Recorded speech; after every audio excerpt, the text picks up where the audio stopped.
안녕하세요. 새벽의 축구 전문가 페누입니다. 오늘은 리버풀의 공격 방식이 어떻게 변화해왔는지, 그리고 이번 시즌 리버풀의 공격에서 지켜봐야 할 포인트는 무엇인지 살펴보려고 하는데요. 먼저 클롭 감독이 부임한 이후 리버풀의 공격에서 가장 중요했던 포인트는 강한 압박과 빠른 역습이었습니다. 특히 마네, 피르미누, 살라로 이어지는 공격 라인이 완성되었던 2017-2018 시즌부터 리버풀의 공격은 굉장한 위력을 보여주기 시작하는데요. 기본적으로 리버풀의 역습은 4-3-3 전형에서 선수 간격을 좁게 형성하고 상대의 볼을 빼앗는 것에서 출발합니다.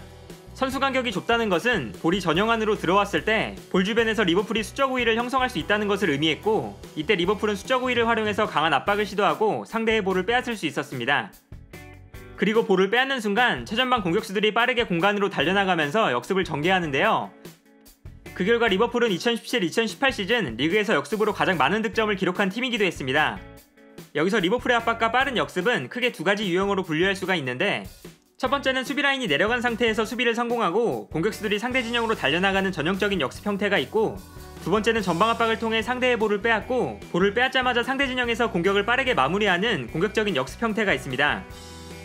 특히 2017-2018 시즌의 통계를 보면 리버풀은 평균적으로 수비하는 위치가 리그에서 세 번째로 높은 팀이었습니다. 그만큼 리버풀은 높은 위치에서 상대방의 볼을 빼앗고 상대 진영에서 역습을 시도하려는 모습을 보여줬는데요.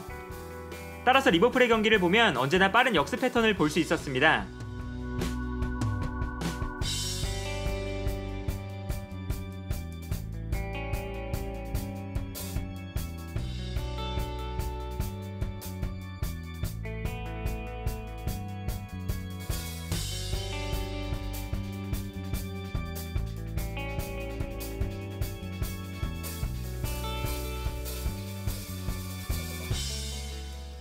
그리고 리버풀의 역습 과정에서 흥미로운 점은 마네, 피르미누, 살라로 이어지는 공격 라인의 역할 분담이 확실하게 이루어졌다는 것입니다. 먼저 리버풀은 공격을 전개할 때 피르미누가 밑으로 내려와서 공격의 연결고리 역할을 수행하는데요. 스피드가 빠른 살라와 마네가 전방으로 뛰어나갈 때 피르미누가 후방에서 넘어오는 볼을 받아서 전방으로 보내주는 방식이었습니다.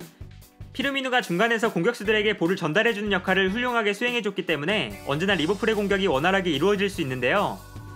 이 그래프는 2017-2018 시즌부터 이번 시즌 8월까지 리버풀의 3톱이 서로 패스를 주고받은 기록을 나타내고 있는데, 이 자료를 봐도 피르미누를 중심으로 리버풀의 공격진이 볼을 주고받았다는 것을 확인할 수 있습니다. 리버풀의 역습 장면을 봐도 마네와 살라가 전방으로 뛰어나갈 때 피르미누가 중간에서 볼을 배급해주는 모습을 발견할 수 있는데요.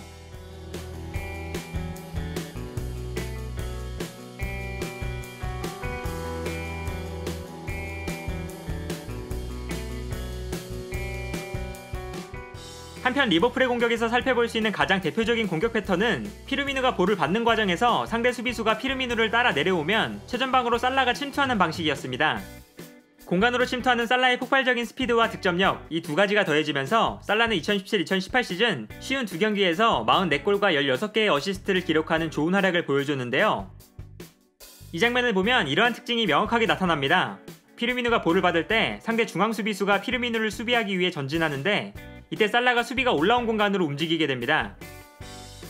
그리고 이 공간에서 살라가 결정적인 기회를 맞이하게 되는데요.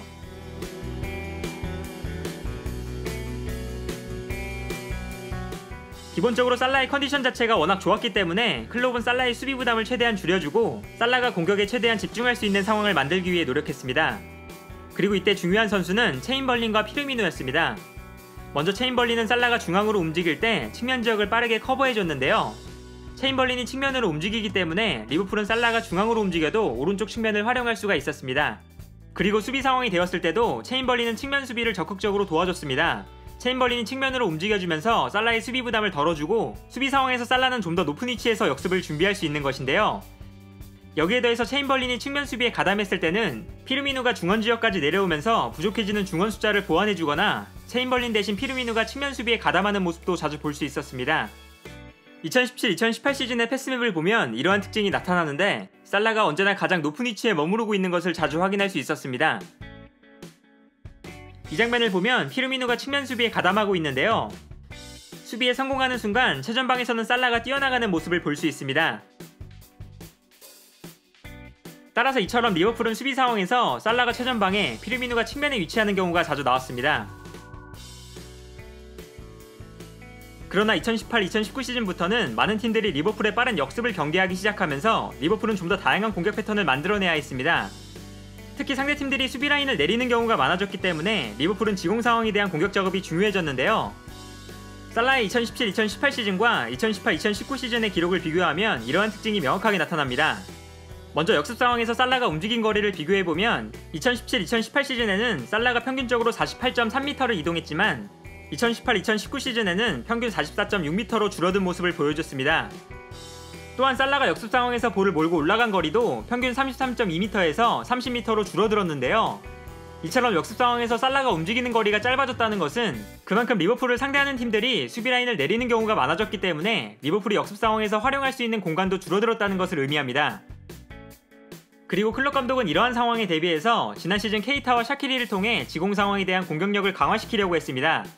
케이타의 경우에는 중앙 미드필더 자리에 배치시켜서 지공 상황에서 케이타의 드리블과 패스 능력을 활용하려고 했고, 더 나아가서는 살라를 최전방, 마네를 오른쪽 측면으로 이동시키고 케이타가 중앙과 측면을 활발하게 오가면서 상대 수비를 흔드는 변칙적인 전술도 보여줬습니다. 또한 샤키리의 경우에는 4-2-3-1 전형에서 샤키리를 오른쪽 측면에 배치시키고 샤키리에게 프리롤을 부여하면서 샤키리의 플레이메이킹 능력을 활용하려고 했는데요.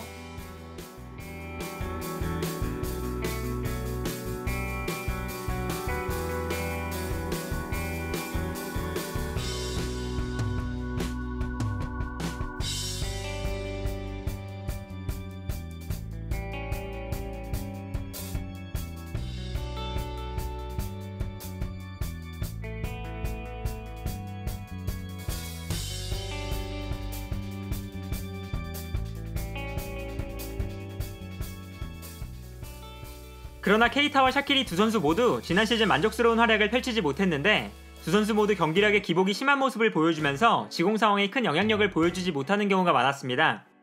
그리고 케이타와 샤키리가 공격에 큰 기여를 하지 못하는 상황에서 지난 시즌 리버풀의 공격을 이끌었던 것은 로버트슨과 아놀드로 이어지는 리버풀의 좌우 풀백이었습니다.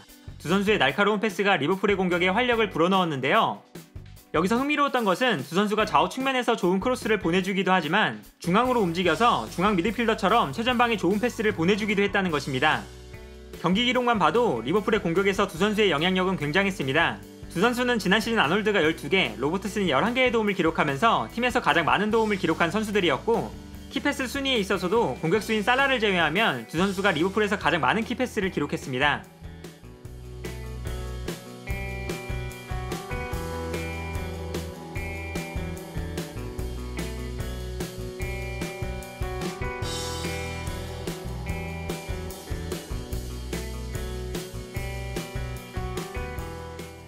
한편 로버트슨과 아놀드의 패스를 살리기 위해서 중요했던 선수는 중앙 미드필더인 바이날둠과 핸더슨이었습니다. 두 선수는 로버트슨과 아놀드가 측면으로 전진할 때 그 뒷공간을 커버해주기도 했고, 공격 지역에서는 두 선수가 왕성한 활동량으로 상대의 중앙 미드필더나 측면 수비수를 끌고 움직이면 좌우 풀백이 전진할 수 있는 공간이 발생했습니다. 예를 들어 이 장면을 보면 바이날둠이 측면으로 움직이는데 이때 상대 선수는 볼을 가진 아놀드를 압박하지 못하고 바이날둠을 따라서 이동합니다. 결과적으로 아놀드는 자유로운 상태가 되고 여유롭게 전방으로 패스를 보내줄 수가 있는데요. 그리고 이번 시즌에도 좌우 풀백은 리버풀의 공격 작업에서 큰 영향력을 발휘하고 있습니다. 특히 아놀드는 리그 9경기에서 무려 30개의 키패스를 기록하면서 리버풀의 공격을 주도하고 있는데요. 그러나 리버풀의 공격에서 다소 아쉬운 부분은 공격을 전개하는 상황에서 로버트슨과 아놀드에 대한 의존도가 너무나 크다는 것입니다. 먼저 기본적으로 로버트슨과 아놀드는 측면 수비수이기 때문에 공격수들에게 볼을 전달할 때 공격적으로 전진할 수 있는 위치에 어느 정도 제약이 있을 수밖에 없는데요. 따라서 공격수들과 좀 더 가까운 위치에서 움직이는 핸더슨과 바이날둠이 중간에서 볼을 받아주고 공격수들에게 볼을 전달하는 과정이 필요한데, 핸더슨과 바이날둠 모두 중원 싸움에는 큰 강점이 있지만 공격수들에게 볼을 전달하는 데는 좋은 모습을 보여주지 못하고 있다는 것이 문제입니다.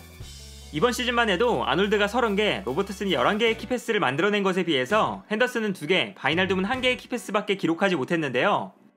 프리미어리그 9라운드에서 나타난 리버풀의 패스맨만 봐도 좌우 측면에 로버트슨과 아놀드에게 거의 모든 패스가 쏠려있다는 것을 볼 수 있고, 중앙에 위치한 바이날둠과 핸더슨은 상대적으로 영향력이 작은 모습을 확인할 수 있습니다. 이러한 문제가 가장 크게 나타났던 경기는 리버풀과 아스날의 프리미어리그 3라운드 경기였는데요. 이 경기에서 아스날은 로버트슨과 아놀드를 자유롭게 놔두는 대신 페널티 에어리어 안의 수비 숫자를 최대한으로 늘려서 피르미누, 마네, 살라 이 세 선수에게 연결되는 볼을 차단하는 데 집중했습니다. 그리고 이때 발견할 수 있었던 특징은 로버트슨과 아놀드의 패스가 아스날의 밀집 수비에 막혀서 리버풀 공격수들에게 제대로 연결되지 못했다는 것입니다. 특히 로버트슨과 아놀드는 전반전에만 17개의 크로스를 시도했는데 공격수들에게 성공적으로 연결되었던 크로스는 단 1개에 불과했고 나머지 16개의 크로스는 모두 아스날의 수비수들이 먼저 걷어냈습니다. 이처럼 상대의 수비 조직 밖에서 보내주는 패스는 밀집 수비를 상대로 부정확한 패스가 될 가능성이 크고 결국 미드필더들이 상대 수비 조직 사이에서 볼을 소유하고 공격수들에게 연결해줬을 때 공격수들에게 좀 더 정확한 패스가 전달될 수 있는데요. 최전방에서는 피르미누의 창의적인 패스와 연계 플레이, 그리고 마네와 살라의 득점력까지 리버풀은 세계에서 가장 위력적인 공격진을 가지고 있기 때문에 공격진에게 정확한 패스가 전달되기만 한다면 득점할 수 있는 가능성은 크게 높아지게 됩니다. 따라서 리버풀은 중원에서 좀 더 유연하게 공격을 전개해줄 수 있는 선수가 필요하고 현재 리버풀에서 이러한 역할을 맡아줘야 하는 선수는 케이타 혹은 체인벌린이라고 할 수 있습니다. 두 선수 모두 부상 때문에 클롭 감독이 원하는 역할을 완벽하게 수행하고 있지 못하지만 몸 상태가 좋았을 때는 중원에서 공수의 연결고리 역할을 훌륭하게 소화해내기도 했고 여기에 더해서 두 선수는 측면으로 움직여서 상대 수비를 직접 흔들어줄 수 있는 개인 능력도 갖췄기 때문에 리버풀의 공격 패턴을 더욱 다양하게 만들어준다는 장점도 존재합니다. 결과적으로 이번 시즌 케이타와 체인벌린의 활약은 리버풀의 공격에 있어서 굉장히 중요하다고 할 수 있는데요. 오늘은 이처럼 리버풀의 공격이 어떻게 변화해왔는지 살펴봤습니다. 결국 이번 시즌 리버풀은 프리미어리그 9경기에서 8승 1무 그리고 21득점으로 좋은 성적을 거두고 있지만 중원에서 볼을 전개하는 데에는 분명 좀 더 개선해야 하는 부분이 존재하는 상황인데요. 이 문제를 해결하는 것이 이번 시즌 리버풀의 성적에 굉장히 중요한 포인트가 되지 않을까 합니다. 오늘 영상은 여기까지고요. 시청해주셔서 감사합니다.